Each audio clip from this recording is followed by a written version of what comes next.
Hey, what's up, y'all? It's your boy Jeremy from Randolph Running Club, and I'm back again today to talk to you guys about a video it's been in the works in my mind for a little bit actually, but I've just been kind of thinking, I've been running for some time, and what are some things that I think might be helpful for a new runner, maybe somebody who's been running for a while, maybe somebody who is facing an injury and coming back, or just trying to push themselves, things that I've learned. And I've got these 4 tips. I don't want to make a super long video, just something to talk through really fast. So I got 4 tips, and I guess, yeah, let's just get straight into it. So first and foremost, why do I feel like this is something I want to share? I don't know. I'm just a guy in front of a camera talking.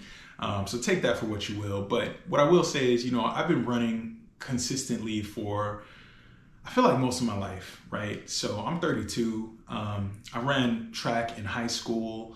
I think the first time I ran track seriously, I probably was 15, something like that. And did all kind of events, typically the 400 and the 800, but I also was a field guy. So I did the triple jump and the long jump, and I tried the high jump a little bit here and there. So all kind of things. I played football, ran in football, played basketball, ran a ton in basketball.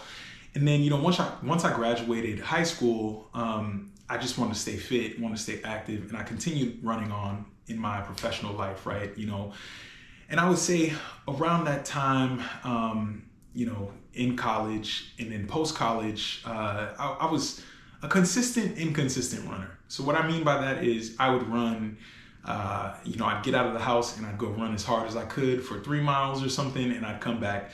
And back then, things were way more simple. I didn't have a running watch. I didn't have any of this data that we have now. And I would just wear whatever shoes that I had that I got from like the Nike outlet or something. So there's no shame in that at all. But basically, I'd go out and maybe I'd run 2 or 3 runs a week as hard as I can for 3 miles. And then I'd be like, wow, I did a good job, pat myself on the back and go have a beer with friends. So I don't know if that, is one of you guys or something. All good. We've all been there. I think we all got to start somewhere. And honestly, I think that's the biggest thing, is just getting out the door. So, I want to say around 2016, I became a little bit more diligent. I ran my first proper race as an adult in 2017, a half marathon. And I thought I would never run another one after that. But the bug caught me, and next thing I knew, I was running 10Ks, 5Ks, etc. Now to the point where I've run, I think, 8 marathons or so at this point. And that's probably my favorite distance as well. I love the challenge of it and the build up, right? So point number 1, I think, is the one that I wish I had known first. So that's why I'm starting here. That is, it's better to run slow than to not run at all. And what I mean by that is, I think we live in this day and age where we see all this data. I can go on somebody's Strava and I can see, what they did on their run, and people will post stuff and they'll say, oh yeah, I just crushed this easy run. I was just really chilling, running with my run club, whatever I was doing. And you might look at the run and you're like, wow, this is super impressive. They ran 6 miles in, 40 some minutes or whatever. And I'm like, wow, that's a good pace for an easy run. And then you look at the data and the person's heart rate was like 170 BPM, beats per minute. And, clearly it was not easy. Nothing was easy about that run. They were pushing themselves very hard. And I think for me, as somebody who's been running for a while, sometimes you get a little bit envious almost. You see these easy runs. Okay. Sorry about that. That's a rare cut that you'll see in a video like this. But anywho, my dog was barking. He's good now. Everything's fine. But where I was going with that is, you see yourself as a runner and maybe you're seasoned and you're thinking, man, I'm kind of slogging through these miles. My easy run might be 10-minute 30 pace or something, 11 minutes per mile, whatever it is for you. And you're seeing these people crush these really fast runs and they're calling them easy. And you're a little bit envious, so you want to push the pace. But I promise you, it's just better for you to run slow and accumulate that mileage. You're accumulating fitness, your cardiovascular fitness. And it's better to be able to continue running and be healthy than to be pushing yourself for vanity metrics and just having a number that looks impressive to show your friends or whoever it is, right? So I think that's just a really big thing, and something that I wish I had followed a little bit more, because I used to be the guy. I would go out and I would say, oh, it's an easy run because, my heart rate didn't get that crazy and I wasn't breathing that hard. It wasn't like I was doing an all out effort, but it's like I went out there and I was running 7:45 pace, 8-minute pace. And it's like, you're getting into that tempo area. You might be getting in a threshold or whatever. And it's like, yeah, you were able to maintain that for an hour, sure, but your recovery time and everything is going to be longer. And it's just not worth it, right? And I promise, like, every single time that I've ever been injured is because I was doing stuff like that. And what ends up happening is now I can't run for 1 week, 2 weeks, 1 month. I had a point here when I was training for the Chicago Marathon last year, and I couldn't run for like 2 months. And I was stuck on the elliptical. I was walking on the treadmill, doing the exercise bike. And no shade to those things. They're great tools to have in our quiver. They're good arrows to have in the quiver. But it's not the same as running.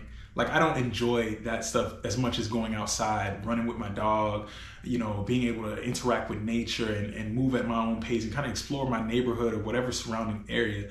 So that's why I say it's better to run slow than not at all, because you're going to end up gaining the fitness, and it's better to run on your own terms and decide when you want to go fast than when you don't want to. Which leads me to point number 2, which is sometimes you got to push yourself.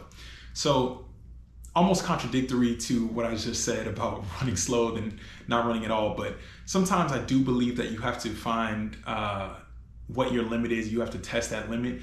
So it's good for you not to shy away from a race, a 5K or something that's going to be like an all-out effort, even a mile, right? Like, just go out for a mile and blast it and see how fast that you can do it.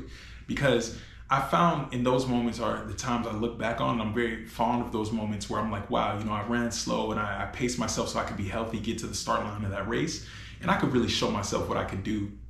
And in particular, I've had a couple races where, I ran multiple 5Ks in Oakland while I lived there, and they're super small races, maybe there were like 50 people or something, but I found myself competing for the win, right?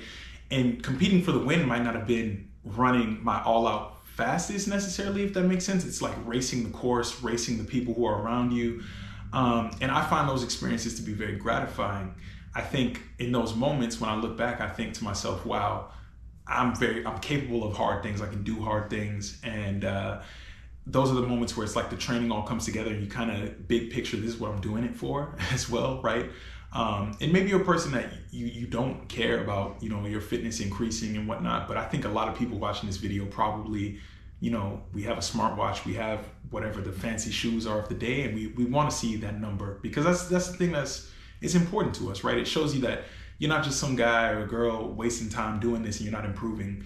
So sometimes you might feel like you're not improving, but you just need to go out there and rip some fast miles and see what's going on. So I implore you to sign up for races, go run in the crowd, full speed, and see how it goes. That takes me to point number 3, which is nutrition is as important as running.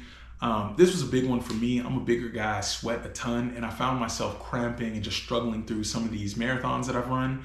And I had to get serious. I ended up hiring a nutritionist and working with them for a bit, and it was super helpful. I found that I did like a sweat test, and I found out that some runs I would go with no water or anything like that.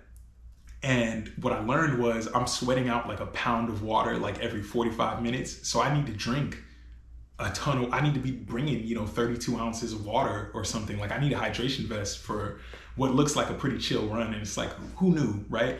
So that, having gels and things like that, eating before the run, fueling properly after the run, huge things. And I think, a lot of people, myself included, I kind of got into running because I wanted to lose weight, and running is a great way for you to do that, barring, specific health conditions that might make it more difficult for you or whatever. But yes, you're able to eat more food, but it's like it does matter what you're putting in. It does matter because it impacts what you put out when you go out there for your runs, especially when you're giving those harder efforts like a race. So with that in mind, nutrition is just as important as running, because I found that once I realized, I need to drink more water when I go out on these hot runs in Florida at 90 degrees, who knew? And it's like, wow, I'm enjoying the running more and I'm getting better and less injured. And that leads me to my 4th point, which is like all things in life, what's the point of doing it if you don't enjoy it? So you got to have fun. I found this more recently where I've taken runs off, right? Like there's been days where I'm like, oh, I'm gonna go crush, 6 miles or whatever. And I didn't get a good night rest. I didn't, maybe something was bad at work the day before and I wasn't able to prepare for the run like I wanted to. And I'm like, I'm not about to enjoy this run. I slept in too late. It's too hot already. Things are bad. I'm down bad. And I'm just not going to do it, or I'm going to shift the run to a time that makes more sense so that I can do it. And granted, if you're training for a race and you got to follow a strict schedule, I think that's the right move. But I think running is such a gift. It's such a blessing that we're able to go out and do this. You got to do it on your terms. You got to make sure that you're having fun. Because if you're not, I've talked about this a little bit on the video, but I think that's when bad things happen, right? You're going to get burnt out. You're going to injure yourself, etc.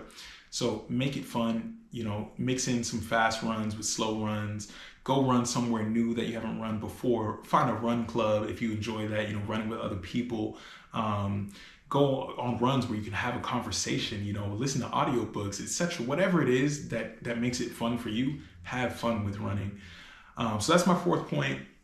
Let me know down in the comments if you guys have any things that you've picked up over years and years of running and, just what your thoughts are in general. As always, I really appreciate you guys for tuning in, watching the video, and just rocking with me. It would mean the world if you could drop a like, maybe subscribe to the video. It only helps the channel and helps me continue to put out content that you guys will enjoy.